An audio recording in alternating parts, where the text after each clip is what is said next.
प्रणाम मित्रों, मैं हूं विकास सक्सेना। सामाजिक एवं राजनीतिक घटनाओं के विश्लेषण के यूट्यूब चैनल चैतन्य में आपका स्वागत है। आप देख रहे हैं विकास की बात।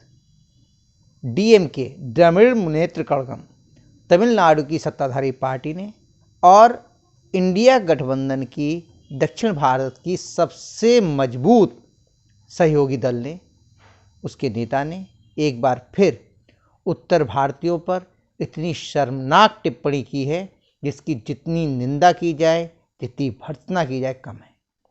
उन्होंने कहा है कि उत्तर भारत के लोग यानी कि उत्तर प्रदेश और बिहार के लोग तमिलनाडु और दूसरे दक्षिण भारतीय क्षेत्रों में या अन्य स्थानों पर सिर्फ शौचालयों की सफाई के काम करने के लिए आते हैं, यानी कि वो उनकी योग्यता शौचालयों की सफाई करने तक सीमित है। ऐसा शर्मनाक बयान उन्होंने किस सोच के साथ दिया, किस उद्देश्य से दिया, इसको आज हम लोग आज के इस अंक में समझने की कोशिश करेंगे। दरअसल जो इंडिया गठबंधन बना है यानी कि इंडिया अलायंस बना है, उसमें जितने भी दल हैं उनमें एकमात्र कांग्रेस ऐसा दल है जो पूरे भारतवर्ष में प्रभाव रखता है, जबकि अन्य दल चाहे वो पश्चिम बंगाल में होंगे ममता बनर्जी, उत्तर प्रदेश में अखिलेश यादव जी हो गए, बिहार में तेजस्वी यादव और नीतीश कुमार जी हो गए, अगर दक्षिण में चले जाएं तो डीएमके हो गई आपकी तमिलनाडु में। अलग अलग राज्यों में अलग अलग जो सहयोगी हैं उनका प्रभाव है। तो कोई भी दल ये नहीं चाहता कि कांग्रेस का प्रभाव उसके क्षेत्र में बढ़े। कांग्रेस के नेता भी ये जानते हैं कि उनका प्रभाव बहुत तेजी से उत्तर भारत में कम हुआ है, इसीलिए उनको ये महसूस होने लगा है कि भाजपा की जिस प्रकार का जन समर्थन उत्तर भारतीय राज्यों में मिल रहा है, चाहे वो उत्तर प्रदेश हो गया, मध्य प्रदेश हो गया, राजस्थान हो गया, बिहार हो गया, उसमें उसे पैर जमा पाना अत्यंत मुश्किल है। इसीलिए जो कांग्रेस के पूर्व अध्यक्ष हैं राहुल गांधी, उन्होंने चुनाव परिणामों के तुरंत बाद उत्तर और दक्षिण की बात करना शुरू कर दी थी। वो खुद उनका इस समय पे चुनाव क्षेत्र जो है वो केरल का वायनाड है। वहां पर भी उन्होंने एक बयान दिया था जिसमें उन्होंने ये कहा था कि उत्तर भारत की राजनीति के मुकाबले दक्षिण भारत की जो राजनीति है, दक्षिण भारत के जो लोग हैं वो ज़्यादा धीर और गंभीर हैं। यहाँ पे उछले स्तर की या फिर सतही राजनीति नहीं होती, यहाँ के लोग सतही सोच नहीं रखते। जिस तरह से कांग्रेस कदम आगे बढ़ा रही थी, जो क्षेत्रीय दल हैं उनको लगने लगा कि अब कांग्रेस उत्तर भारत से ज़्यादा ध्यान दक्षिण भारत को दे रही है, क्योंकि वहाँ पर भाजपा का उतना ज़्यादा प्रभाव नहीं है। तो किसको रिप्लेस करेगी कांग्रेस दक्षिण भारत में? स्वाभाविक रूप से दक्षिण भारतीय राज्यों को, और ऐसा करना उसने शुरू भी कर दिया है। आज 2 दक्षिण भारतीय राज्यों में कांग्रेस की सरकारें हैं, एक कर्नाटक में और एक तेलंगाना में। कर्नाटक में सरकार जो बनी उसमें भाजपा का नुकसान करके कर्नाटक की सरकार नहीं बनाई कांग्रेस ने। वहां के क्षेत्रीय दल जनता दल सेक्युलर, उसके मुस्लिम वोट बैंक को अपने पाले में करके कांग्रेस ने कर्नाटक में सरकार बनाई। इसी प्रकार से जो तेलंगाना में सरकार बनी है कांग्रेस की, वो भाजपा के नुकसान से नहीं बनी है, क्योंकि भाजपा का वोट तो काफी बढ़ गया है वहां पर तेलंगाना में। उसकी सीटें भी 1 से बढ़ के 8 हो गई हैं। कांग्रेस ने जो तेलंगाना का क्षेत्रीय दल था भारत राष्ट्र समिति, जैसे पहले बीआरएस, जो पहले टीआरएस था, तेलंगाना राष्ट्र समिति के चंद्रशेखर राव का, उसके वोट बैंक में सेंध लगाई है। यानी कि कांग्रेस जो क्षेत्रीय दलों को नुकसान करके ही दक्षिण भारतीय राज्यों में बढ़ रही है। दक्षिण भारतीय राज्यों के जो क्षेत्रीय नेता हैं, क्षेत्रीय छत्रप हैं, उन्हें यह बात समझ में आने लगी कि कांग्रेस उनको नुकसान पहुंचाकर अपना कद बढ़ा रही है। इसीलिए लगातार दक्षिण भारत के नेता ये कह रहे हैं कि कांग्रेस उन राज्यों में चुनाव लड़े, उन राज्यों में प्रभाव अपना दिखाए जहां पर भाजपा मजबूत है। इसीलिए सीपीएम के नेता और केरल के मुख्यमंत्री पी विजयन ने साफ तौर पे कह दिया कि इस बार राहुल गांधी सन 2024 के लोकसभा चुनाव में वायनाड से चुनाव न लड़ें। अगर वो वायनाड से चुनाव लड़ते हैं केरल के, तो उनके खिलाफ भी सीपीएम अपना उम्मीदवार उतार सकती है। उन्होंने कहा कि इंडी गठबंधन जो है वो ये तय नहीं करेगा कि हम कहां पर अपने प्रत्याशी उतारें और कहां पर ना उतारें।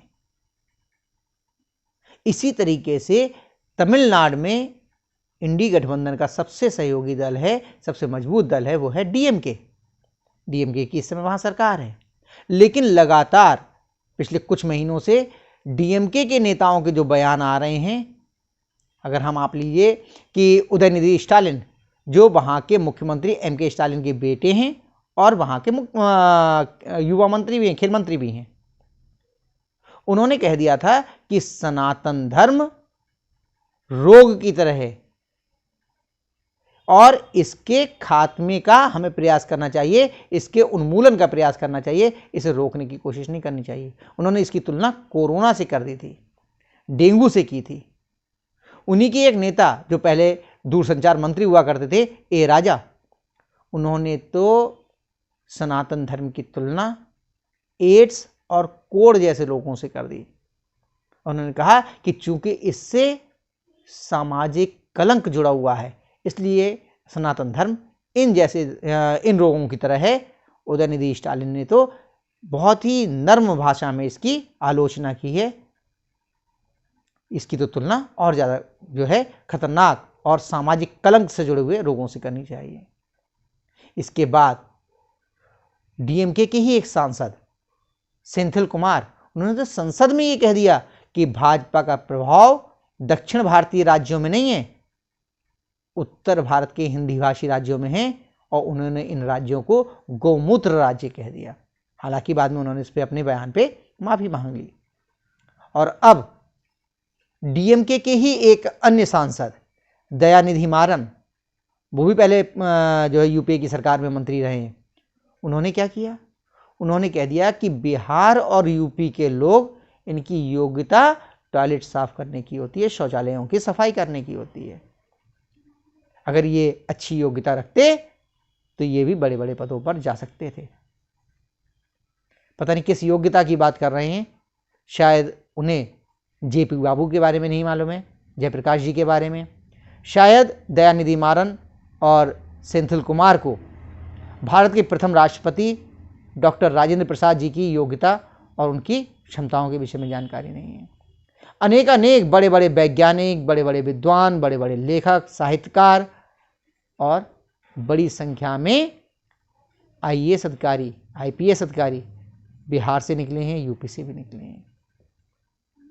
हिंदी भाषी राज्यों का या दक्षिण भारतीय राज्यों का या उत्तर पूर्वोत्तर के राज्यों का या पश्चिमी भारत के राज्यों का, किसी भी क्षेत्र का भारत के विकास में, भारत के जो आगे उसकी प्रगति हुई है, उसमें कम योगदान नहीं है।